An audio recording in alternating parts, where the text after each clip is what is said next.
Welcome to Business Talk, our weekly University of Rio Grande, OSU South Center's podcast show. We are here at the University of Rio Grande TV studio. Not only are we doing live internet radio through Blogtalk Radio, but we are also on Rio Grande Cable Access Channel 17 in Jackson, Wellston, and Rio Grande. Our podcasts are archived and placed on YouTube for viewing and listening again. Our mission is simple: to promote the University of Rio Grande and its diverse educational programs, promote the Ohio State University South Centers and its many business technology programs, and finally promote Southern Ohio, a great place to live, learn, and enjoy life to its fullest.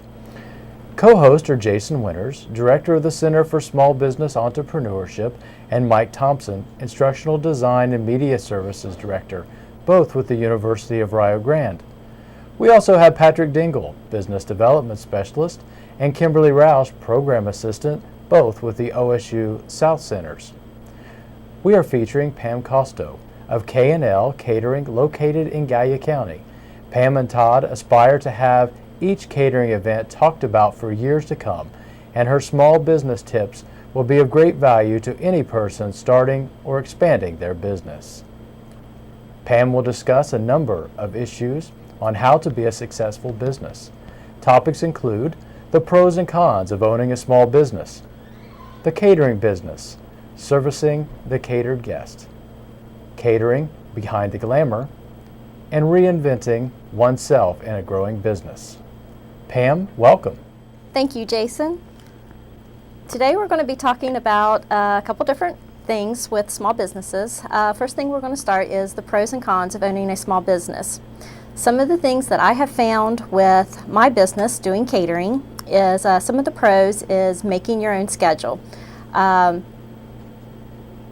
get to work when you want to. You pick your schedule, how early you want to start, how late you want to. Being your own boss. But with that, you still have to work for the client, and you still have to be on time and make sure that things are done to their specifications. Working with family, I am a family-owned small business, and I get to know my staff, and so that is a pro for me because I know everybody's habits, and we get to work around that. Control of business, I get to decide on the types of products and services rendered. If I want to do weddings versus lunches, what works best in the schedule, you get to pick and choose that. Being a smaller business, you can focus more on the details. Bigger companies, they sometimes lose some of the small details that happens that for a catering business. I like the small details that bigger companies don't necessarily catch, especially if they're doing 20 or 30 weddings a day versus us doing 4 or 5.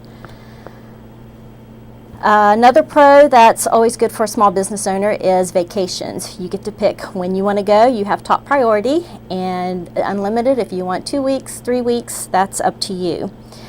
Another pro for the pros and cons is hands-on, knowing all the aspects of your business. Knowing all of your business, you get to know the how the money flow is, the cash flow. You see all of that, and you get to see how the kitchen's working and stuff, and you don't have to rely on in bigger companies how that is going to take place. Some of the cons, jobs have to go out regardless. If you're sick or if your child's sick, you still have to make sure that the job gets out on time. If staff members call in sick, you have to be the one to take up that slack. Taking care of complaints. Any complaints come in, you're the one that has to make those decisions and work with those clients. Being a small business owner, I don't carry or not big enough to carry any insurance or benefits or 401, any retirement type funds. Where we had mentioned earlier with the pros, working with families, the con with that is if there's an emergency that happens, the whole staff goes to it. You don't have anybody there to run the business. Another one is if there becomes a tension between family members that's working there, it's hard to separate work and family. Firing of employees, that's kind of a con. If you don't have jobs coming in, there's no money coming in, so you have to make sure that you're covered with sales and do that part of the aspect of the job also. And along with the pros, hands-on, knowing all aspects of the business. The con with that is you have to wear all hats all the time. So if something goes in the kitchen, then you have to come out of the office and go into the kitchen, or something happens out on the floor that you have to go and be a server out there. So you still have to be part of all of the business at all of the times. The next point that we'll be talking about is the catering business, servicing the catered guest. Service is number one priority. Everyone wants to feel special. And on a wedding day for a bride, she is the only one on earth on that day, and she is to be pampered and serviced anyway in the best way that you can. Great service. Some of the great service that I try to give out to my staff in training sessions with them is go beyond, above and beyond anything that they would expect. If we do a delivery job, it's not just setting food on the table and walking out the door. An example today, this morning I delivered a cake to an office, and I met the girl out in her car. She went to get other party supplies like pops and plates and stuff like that. I helped her unload her car and take the rest of the stuff in and set up for the party that they were having. It's not something that was in the job, but it's something that's beyond what they were expecting. Taking trash, if someone comes up to you with a plate, you take their trash, you don't just put it in a trash can, or don't tell them where the trash can is. Refill their drinks and bring them extra condiments or food when they're seated at the table. You always greet with smiles.